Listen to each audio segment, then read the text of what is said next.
The Green Wars. Plan 1. Guerrilla gardening.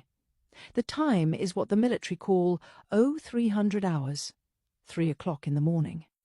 We're in the car park of the sports centre. It's totally empty except for me, my best friend, Janie, and an old truck that belongs to the company that put grass on the town football pitch last week. "What are we doing here?" I ask. "Here's the plan," says Janie. "First we borrow that truck." "I'm going home," I say. "Good night." Then we drive to the town hall, and then we use the grass in the truck to cover the high street from top to bottom, like one great big garden. Ready? I think about it for a minute, then I smile. "Okay," I say, "let's go." Our new green high street is beautiful, but we don't have long to admire it. The judge says we're guilty of a crime. Several crimes, in fact, including theft, vandalism, and disturbing the peace. I get sentenced to 150 hours of community service, and Janie gets 300 hours because it was her idea. I stay out of trouble, do 150 hours cleaning graffiti, and get back to my studies. Janie is planning how we're going to do our guerrilla gardening better in future. Our mission is to make the whole town green again. Janie's ideas will probably put us both in prison eventually. But someone needs to take urgent action to help the planet. Plan 2, the bamboo forest. Every September, our town has a festival. There's a big parade through the city, with crowds of happy people eating junk food and waving little flags. Then everyone goes to the park on the edge of town, where the mayor gives a speech, and everyone has fun.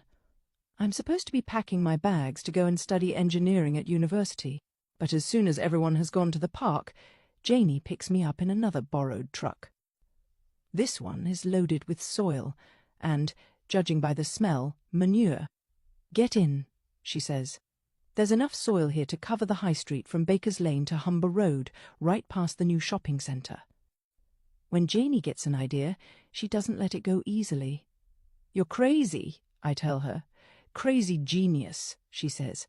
"I've mixed soil, manure, and the fastest growing variety of bamboo seeds you can order online. By the time the festival is over, there'll be a mini forest blocking the road to the supermarket. It really does grow that fast. What do you think?" "Well, why not? I'll be at university next week anyway.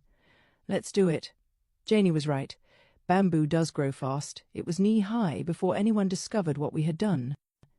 By the time the council found someone to come and cut it down, our bamboo forest had grown taller than the mayor. It was great, but they took it away. After what we did last year, no one had any doubt about who was responsible. Janie had taken the truck back, but the police traced the seed purchase to her bank account. This time she got 6 months in prison. She didn't tell them I'd helped her, so I still went to university. By the time she got out, I'd changed my degree to agriculture and wildlife. I figured I should really devote some time to learning about gardening and stuff if Janie and I were going to succeed. Plan 3, the vertical farm. I'm wearing my smartest business suit. My presentation is ready, and there's a scale model of my idea on the table.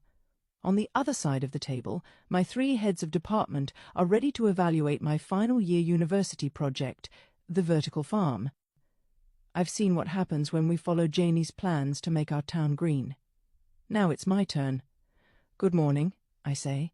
"During my studies I have specialized in theories of urban farming. After graduating, I want to do something practical with what I've learned." I point at the model in front of them. This is the high street of my hometown. This is the town hall. This is our shopping centre. And this is an old multi-level car park which no one has used for the last 2 years, and that is now for sale. I start the presentation so that they can see my designs on the big screen while I talk. I've designed a vertical farm based on the existing car park structure. There will be 8 floors of fruit and vegetable production. On the roof there will be rain collectors to water the soil, and solar panels to help power the special growing lights. The presentation changes to show charts of statistics and financial budgets. I will rent the space to small local farmers, and everything will be sold locally for a minimal carbon footprint. Also, the 9th floor will be allotments for any local people who want to grow their own food. My audience looks impressed, but I'm not finished yet. To prove the project can work, I've talked to local people and farmers, and I've received letters of support and interest from all sides.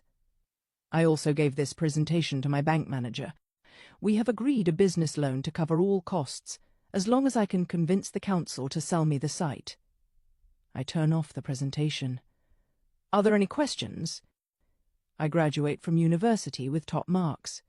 But in the real world, that doesn't count for anything. Instead of accepting my plan, the council decided to sell the site to a property developer who will knock it down and build a load of luxury apartments. The mayor says they will bring new energy to the town. So much for the vertical farm. Janie kept causing trouble while I was away. Fortunately, she was out of prison when I came back, so I met her for a drink, and she showed me her new prison tattoos. "You're an idiot for abandoning my strategy," she tells me. "Nothing sends our message better than blocking streets with earth and plants." Her latest trip to prison was for doing exactly that, again, whereas I'm a new university graduate with a bright future. You'd think I'd have the sense to ignore her, wouldn't you? Plan 4, guerrilla gardening 2. This time, I agreed to do part of what Janie wanted. We drive around town, searching for the ideal location. Not in front of the town hall or the shopping centre, none of the places Janie thinks will make the biggest statement. I think she's been choosing the wrong targets. I'm looking for something different. Somewhere on the edge of town would be good. Not the best neighbourhood, but a deprived one. One that the council never invests in. One where the road surface is full of holes, and the pavement looks as if someone smashed it with hammers. I'm looking for somewhere the people don't have cars outside their houses, because no one has the money to own a car. We find just the place. One night, we arrive in another borrowed truck and carefully fill the whole street with earth from one pavement to the other. Classic Janie, just like all her plans. But this time, we plant vegetable gardens in front of every house. We post leaflets through people's doors with gardening instructions, so the lucky new owners will know what to do. The leaflets also explain how much money you can save if you grow your own food. You'd be surprised. As a finishing touch, we put grass over those broken old pavements for the kids to play on, complete with a sign reading, "Please walk on the grass." When we've finished, we're both covered in soil and completely exhausted, but Janie puts an arm around my shoulders. "Not a bad plan for you," she says, smiling. The town council is furious, of course, but would you believe that when they finally send people in to take the gardens away, the residents lock arms to form a human chain and refuse to let them through? Just as I hoped, the people in this neighbourhood like what we've done to their street. Later that day, the mayor himself goes to explain to them how what we did is a misuse of public property, and it's a crime. He isn't very pleased when a local TV reporter arrives to record the event. The reporter asks him, "This street hasn't been renovated for 20 years. Why don't you want it to be a place for growing food? Why can't it be a place for children to play and learn?" It was the lead story on the national evening news, and the whole town was thrilled. Well, everyone apart from the mayor, of course.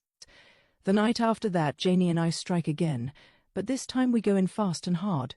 We just leave huge piles of earth at the top of 13 streets, along with spades, seeds, and instructions piled on top of them. People get the idea now, and we can't do all the work ourselves.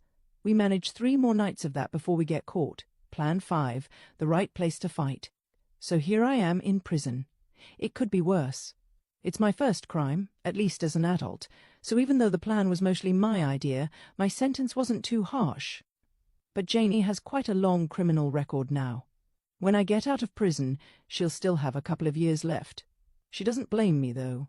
As far as she's concerned, Guerrilla Gardening 2 was our most successful operation by far. We're in separate buildings in prison, but we both work on the prison farm.